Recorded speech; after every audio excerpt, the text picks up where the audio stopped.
Góðan daginn.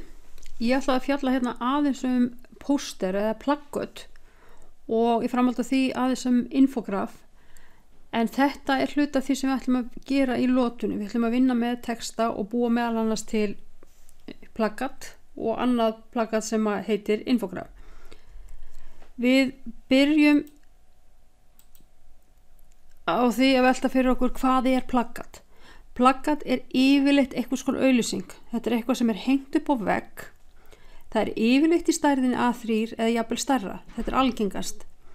Og mjög algengt er að þetta sé mynd eða myndir og texti. Og hvað þarf gott plaggat að hafa til að bera? Það þarf í fyrsta lagi að ná athyglinni. Þannig að það sé kannski flott eða flott er náttúrulega alltaf pínlítið smekksatriði. Textin þarf að vera stór og hann má ekki vera of mikill, það þarf að vera auðvelt að lesa hann þarf að vera grípandi. Letugerðin eða fontinn, hann þarf að vera auðlesinn, ekki að nota Comic Sans eða eitthvað svona skemmtilegt sem manni finnst vera skemmtilegir fontar. Heldur nota til dæmis letur sem heitir sans serif.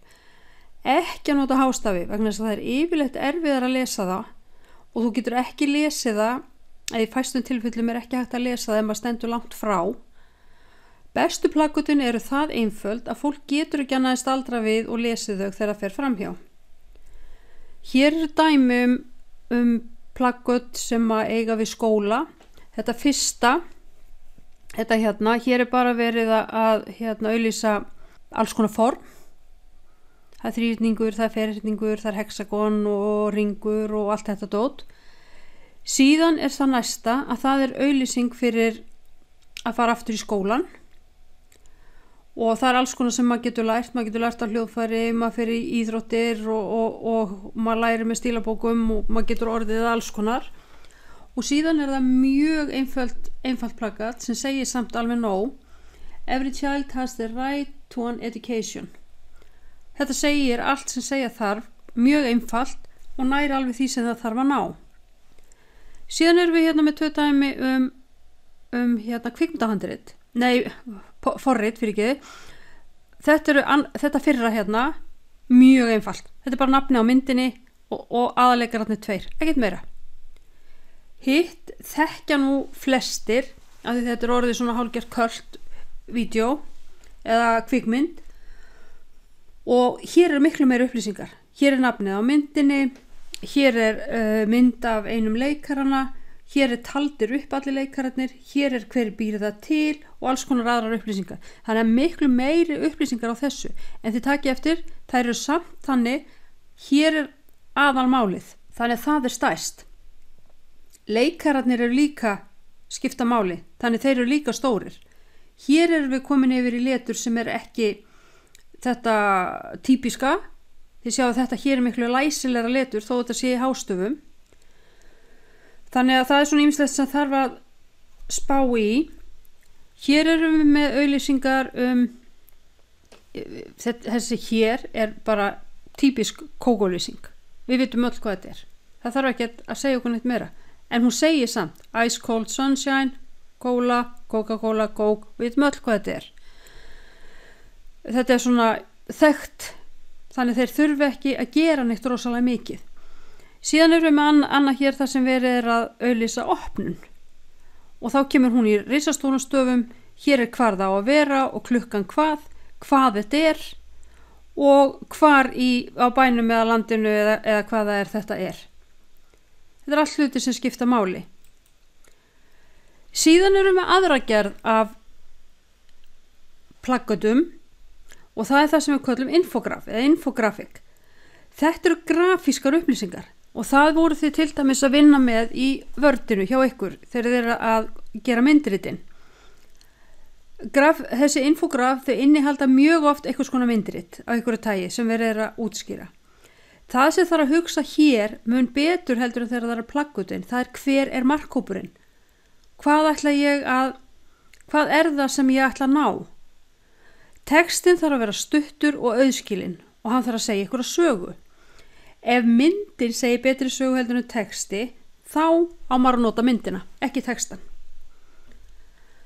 Hér eru tvö dæmi, þetta er rosalega mikið, þið sjá þetta er allt öðruvísi heldur en plaggatið.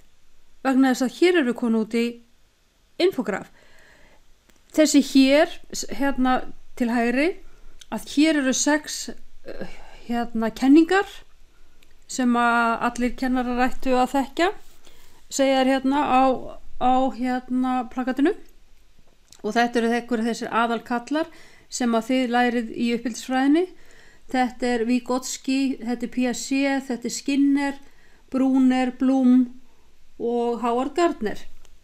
Og svo er mynd af þeim og það er hérna aðeins kenningarna þeirra.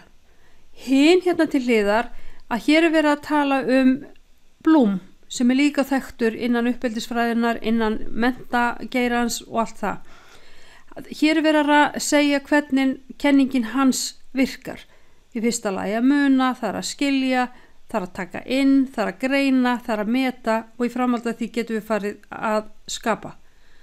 Og það er sagt hvað það er helst sem þarf að gera innan hvers þreps. Þannig að þetta er þessi 2 dæmi svona típisk infograf.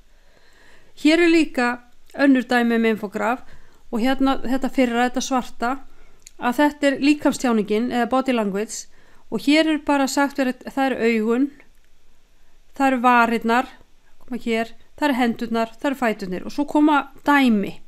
Hér, hvaða er sem felst undir hverju fyrir sig. Hér til hliðar er hins vegar verið að segja sögu fyrir heimsstyrjaldarinnar og það er verið að tala þar causes og síðan outcome, eða það sem olli því og hvað var svo úr því. Það er talið upp helstu dagsetningarnar, það eru talið inn í progress, hvernig það endaði. Þannig að hér á að vera hægt að renna yfir þetta. Þið sjá að það er ekki mikill texti en þetta á samt að vera nóg til þess að sá sem veit ekki neitt, hann fær eitthvað skilning á því sem við erum að tala Þetta er það sem við ætlum að gera í lotu 3 og þið þurfum ekki að hafa neina áhyggjur af því vegna þess að þið fáið tilbúin þemu eða tilbúna myndir sem þið geti breytt og lagað að ykkar þörfum. Þið er ekki að gera neitt upp út í bláin. Þannig að þetta er komið hér.